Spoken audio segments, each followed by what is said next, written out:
Hi, my name is John Femia. Some of you may remember me from the good old show Square Pegs, where I played Screech. Marshall, class clown. The funny thing is, I wasn't even due to read for Square Pegs. I actually auditioned for something right across the hall, and I came out of the audition, and who was standing there but Eve Branstein. Eve, I knew from when she cast me in the show Hello, Larry. So she remembered me, and it was, nice to see her.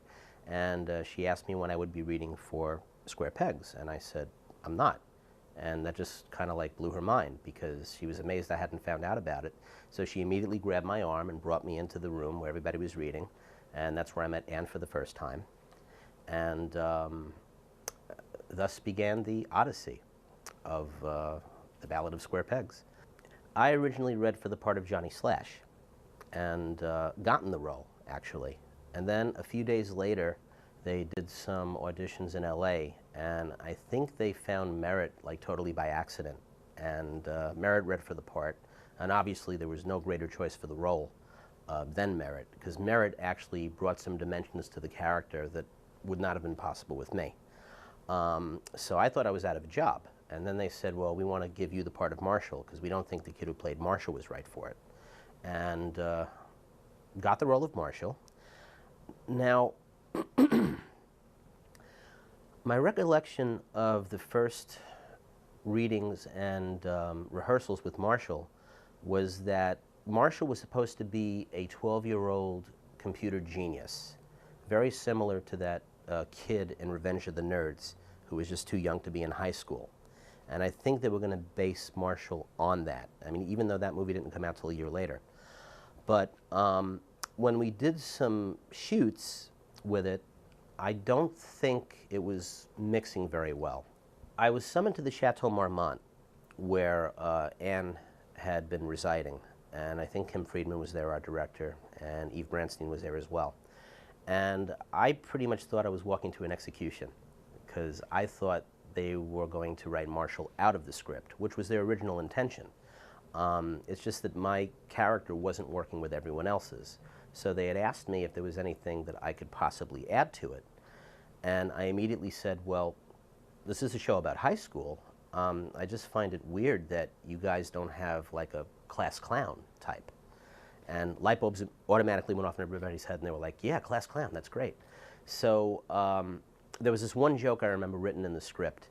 If you had one green ball in this hand and another green ball in this hand, what do you have? You have Kermit the Frog's undivided attention.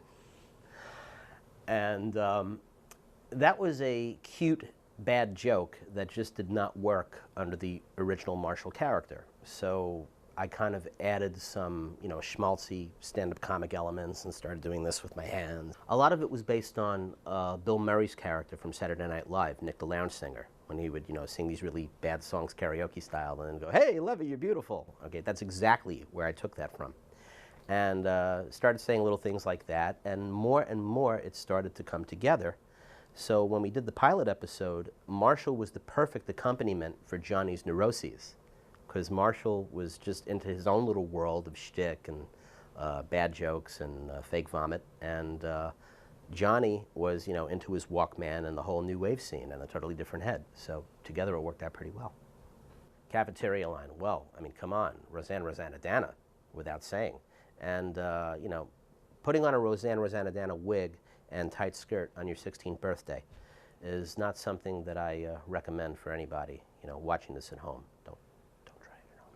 At first, I don't think I identified with the character at all. And then when we changed into Class Clown, then yeah, there were many elements that I took from my life that was able to make Marshall, fairly real in his nerdiness.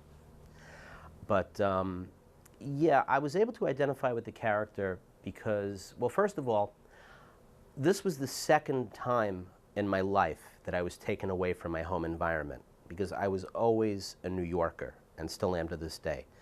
And this was the second time I was brought away from my environment into a completely different environment where I had no friends, really no one I could relate to. And the second time around, it wasn't as hard as the first. But I found that there really wasn't anybody that I could really be friends with, because there was really nothing I had in common with anyone. And I couldn't really be friends with the girls because, you know, I wasn't into the Cat soundtrack. But I really had no one except myself and Marshall. So basically, Marshall became not only my alter ego, but to the point of overt schizophrenia, he became the person that I confided in. And that kind of made Marshall a little more multidimensional. So that was a good thing. So I know Merritt had difficulty at first carpooling. But I think as far as we were concerned, since we all lived in the same complex, you know, we all got together and went in one of the cars and came back afterwards. And then I think as time went on and the more time we spent with each other, the sicker we got of each other, so we wound up going off on our own. We shot the thing in Norwalk, which was kind of like, you know, the Bayonne of California. There was really nothing but, you know, industrial plants. And I remember sometimes when the wind was in the wrong direction, there was like this horrible, like rotten cereal smell that would fill the air. And that, I think, was probably the hardest to take. That and the fact that we were in this abandoned school where they filmed Grease 2, I believe. I think it was called Excelsior High School. You know, the inside of it was kind of like, you know, Dodge City, because it was like completely abandoned and there's nothing but really shrapnel and old school desks and stuff like that. On the one hand, it's like I can ride the subway and no one really knows who I am, which I like very much. But then I'll go into like a comedy club and people will see me walk in and they'll be like, where have we seen him from? Oh yeah, Screech. Yeah, no, not Screech. But in fact, like Leonard Nimoy, I'm pushing a book around. It's called I Am Not Screech. It's in paperback, coming out soon. One of the major ways that being on Square Pegs has benefited me, you know, not just doing the stand-up comedy thing, although I was lucky enough to produce a couple of shows for the New York Underground Comedy Festival and got to be friends with some good comics as a result and had some great experiences. But a couple of years ago, I did this off-Broadway play at the Manhattan Theater Source here in the city. And the people who had heard about the play, who flocked to it because I was the lead, were all Square Pegs fans. And it was just amazing that, you know, they cared enough to stay around after the show and say, wow, man, your performance was great, but God, man, I really loved you as Marshall. And that always warms the cockles of my heart. One thing I have to say about Sarah is that I really admire how far she's come in the business. And also, she's worked hard for every little bit of it. I mean, she was working off-Broadway from as far back as when she was, you know, a little kid. And I had actually known her before Square Pegs because she and I went to professional children's school. And at that time, she was working very hard doing theater and off-Broadway and singing her heart out. So it's just really nice to know that all her hard work has finally paid off. And she's now the phenomenon that she is. What you doing now? Does anybody know?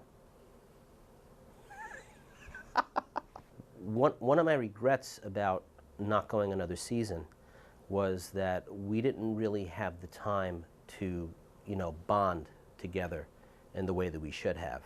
I mean, you would think that 1 year would be enough time to do that, but it wasn't because, I mean, we were always working and the schedules were so grueling for us that we really didn't take as much time as we should have to, you know, enjoy each other's company.